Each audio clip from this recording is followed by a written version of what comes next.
Okay, so let's start from the very beginning. Once you've booted up Premiere Pro, you're going to see a couple things in the top left corner of your screen here. You're going to see New Project, and you're going to see Open Project. And don't worry if your screen doesn't look like this. This is just a list of all the projects that I've opened up recently. So let's go ahead and create a new project. So once you've created a new project, it's going to take you to this screen. And so we're not going to worry about any of this stuff right now. This is all just sample footage that Adobe has provided for us to use in the event you want to practice editing or anything like that. So the main things we're going to do right off the top are, you can see up here in this text field beside where it says project name. So you can name this whatever you guys feel. Typically, obviously, you would want to have a name that's relevant to the project you're working on, but for the purposes of this video, I'm just going to name it test. And then directly beside it, you're going to see, beside project location, you're going to see a drop-down menu here. And essentially, this is where your project is going to live on your hard drive. So it's a good idea to figure out beforehand where you're going to want to put your project, which hard drive you're going to want to put your project on. Ideally, you want to have it close to other footage. So let's go ahead and choose a location. And on the side here, you can see that I'm working off my external hard drive. And if you don't have a file created already, no worries. You can just right click, create a new folder. So let's call this test project. And again, this would change depending on whatever folder you have or whatever project you're working on. So let's select the new folder that we just made and we're good to go. So now you can see that this is changed to the correct file destination. And so you can see F for my hard drive and then in the folder test project that we just created. So also you can create a sequence even before you load into your project, and also you can copy media over, but we can go through that a different time. I'm just going to show you the very basics, the quickest way to get in and start creating. So we're going to just hit create project at the bottom here. Now that we have our project created, let's break down the layout of Premiere Pro, just for people who are very new to editing and maybe who have not had any experience on any other editing software, anything like that. So you're going to see these four big panels right here that we're going to focus on. So first thing is first, you've created your project, you've now saved it in a proper location, and it's time to start getting some media into the project. At the bottom right corner of your project window, you're going to see new bin and new item. So first things first, we're going to create a new bin. And basically what these bins are, it's just folders within your project where you're going to arrange and store your media. It's essentially the exact same thing as creating files on your hard drive. So let's create one for video. And let's create another one for audio. So let's go ahead into our video bin and let's import some footage. So there's a couple ways we can import footage into Premiere Pro. You'll see at the top here how I'm in the editing layout. If you switch to import, it will list all of your hard drives down here. So you could then scroll through your hard drives. Again, I'm working off my external hard drive, and let's just go into a project that I've recently shot and I know that I have footage in. You would just select your folder where all your footage is, and you can see it's previewing all the footage now as we speak. But because we're in the bin, in our project file, anything you import is going to import directly into that bin. So the easiest way to import footage directly into your bin would be to, again, double click the bin. We're going to double click inside the bin on the empty space there, and it's just going to open up a file finder window on your PC. So then you would navigate to wherever on your hard drive that the footage is in, and now you can see it's displayed. You can control and click on specific parts of media that you want to import if you wanted to do more than one clip. You could also click and drag, or you can do Control A and it will select everything in the folder. So let's take these clips and let's see what it looks like. So now you can see inside our video bin, once again, we have clips populated. So that's perfect. A couple things down here in the bottom left corner of the bin, you can see free roam view, you can see list view, and I have it on icon view, so I get a little preview of whatever the media is. Basically what this does, it just rearranges how they're organized. So now you can go by name, and it'll tell you what kind of clip it is, if it has video and audio or just audio. And then this one is just free roam, where you can basically essentially create a sequence in the bin and drag and move your clips around however you want it. And then we also have a size filter here. So now that we've gone through our bin window, let's talk about these two windows here. So this one is going to be your source or your preview monitor. So you can see how there's nothing populated in it right now. Basically what we're going to do in this window is choose specific parts from these clips that we're going to want to add into our sequence, okay? And so your sequence lands over here in the timeline window, and it's basically where all of your clips and all of your components come together for your project. With that being said, let's go ahead and create a sequence. That way we can populate it and see how the program monitor works. So there's two ways to create a sequence. You can see down here, we talked about it before, how there's a new item button. So if you click new item, a bunch of stuff opens up. For now, we're just gonna focus on sequence. So you're gonna go ahead and hit sequence, and we're going to see a bunch of different windows of settings and codecs and stuff like that. So depending on what your footage is, if you know you shot in 1080p, let's say 24 frames per second, you're going to want to scroll down and make sure that your codec is matching whatever you shot in. Just do this to avoid cropping or loss of quality or things like that, right? So if you're going to go this way, once you've selected all your settings, you can edit how many audio, how many video tracks, and stuff like that are on your sequence. You can also name your sequence down here. It's a good idea to name your sequences something independent, because if you're working on a project where you have revisions, a few rough cuts, you don't want to get them confused and send the wrong version to a client. Or also, if you're trying to test something out to see if maybe different music works different on sequences, you're not going to want to change your original sequence that you knew worked, right? You're going to create duplicates of the sequence that worked and tweak whatever you have to tweak, just so that way you're not losing anything and you're not having to backtrack and recreate stuff. Let's create a sequence. I'm just going to call it sequence 1 right now. So you're going to see that once you create the sequence, it lands in whatever bin you have open. So it landed in my video bin, but if I was in the main project window, it would land here. And it's probably a good idea to move your sequence out to your project window, just because if you have a lot of bins and a lot of footage, it's really easy to lose your sequences in all this footage.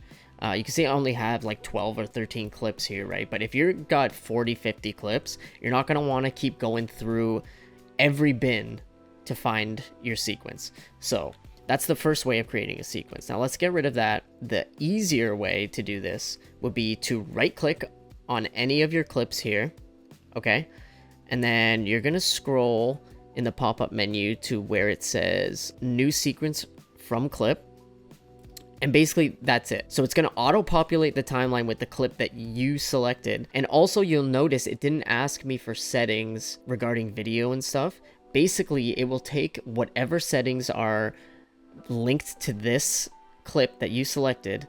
So right now, I believe it's 1080, and it'll auto update the settings of the sequence. So it'll basically match whatever settings, whatever frame rate your video is on. So now that we have our sequence created and we have a clip in our sequence, let's talk about the program window.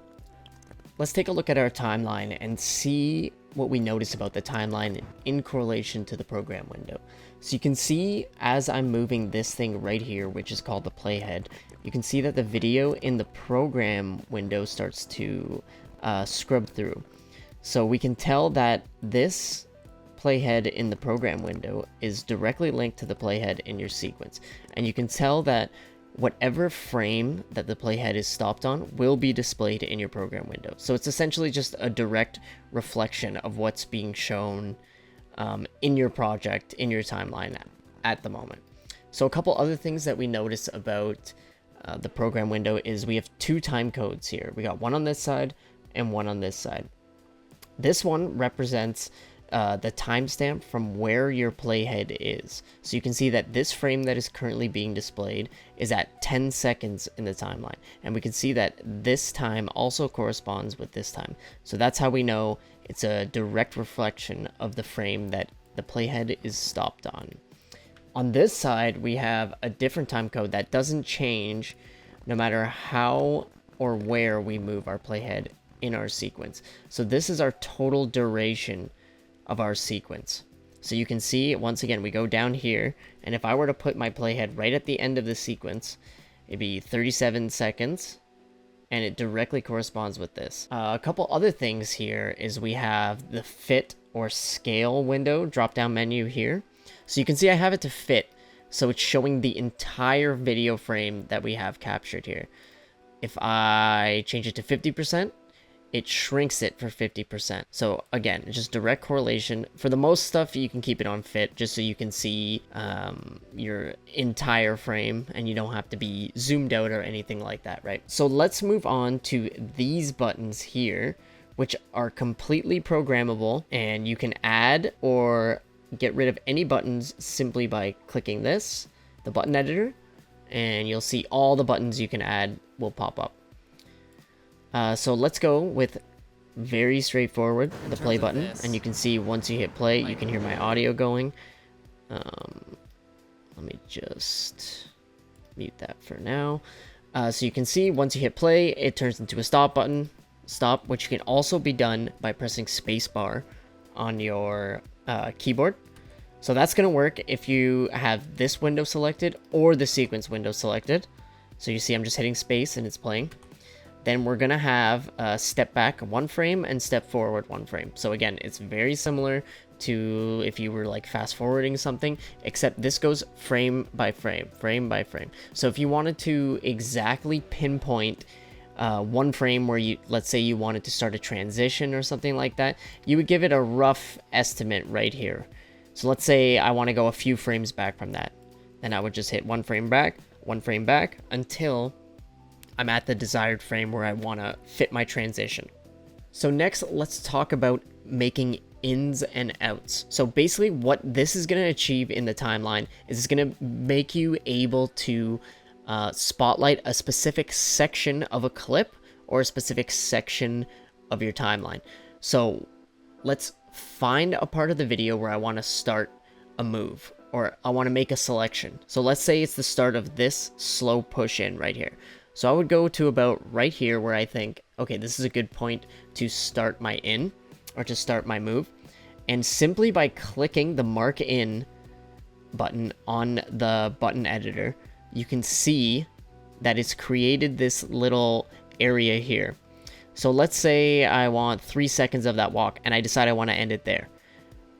You would simply mark an out by hitting the opposite button. And you can see that I have a nice little selection here, right? So creating an in and out can also be achieved on your keyboard just by hitting I or O. And you can see it's the same exact outcome. So I'm going to do the same thing now just by hitting I on my keyboard, let it play through, and I'd say I want to stop there. I'd pause it and hit out. And now you can see I've got a specific selection within a clip or within my timeline that I want to use. So once you have a selection here and you have your in and out, say I've made an edit here, like I've clipped this part of the video and I want it gone.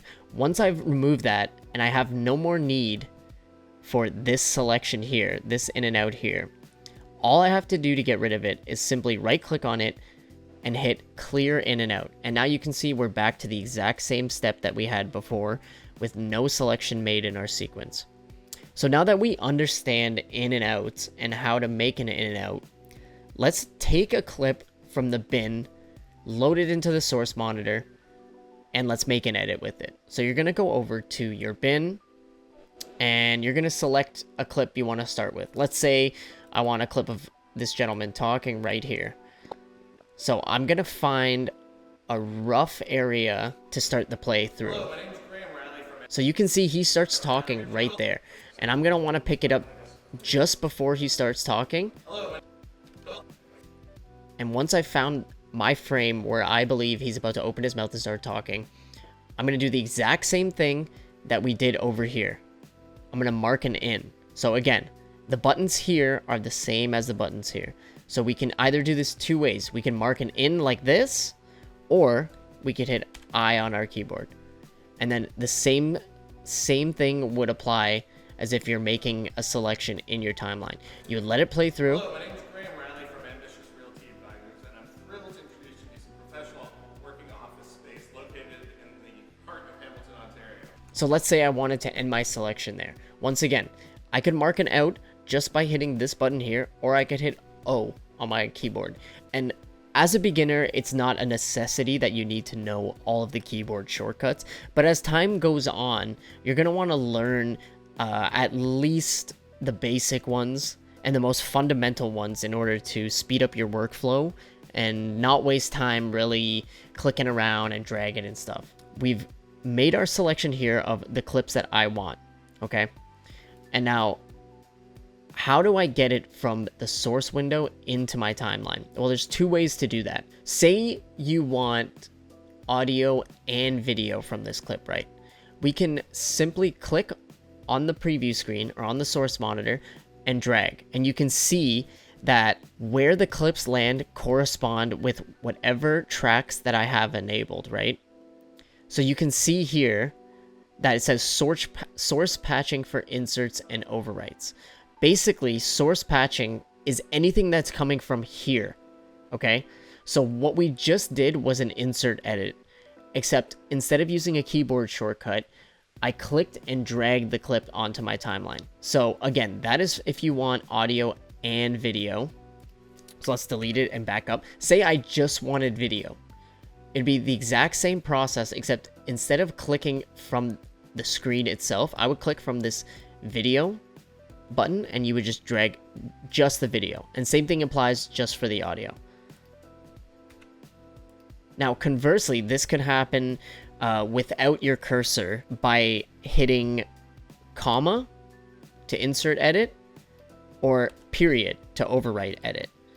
So again, insert edit, we're doing the same thing as click and dragging, except I'm not using my cursor at all. I'm just using keyboard shortcuts. So now you've made a selection, you've brought it into your timeline, and you can play through your first clip. We've created our project, we've created our bins, we've brought some clips in, we've loaded them, made selections, and we brought them into our sequence. And from here, it's pretty much cut and paste.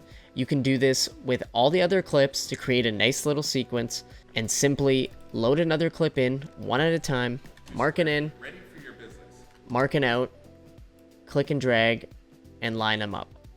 If you found this video helpful or you're interested in learning more Premiere Pro tips, stay tuned for the next episode of this series where we're going to get familiar with all of the settings in the sequence, all of the buttons, as well as all these buttons. I'm going to show you how to make some simple edits and do some simple transitions as well.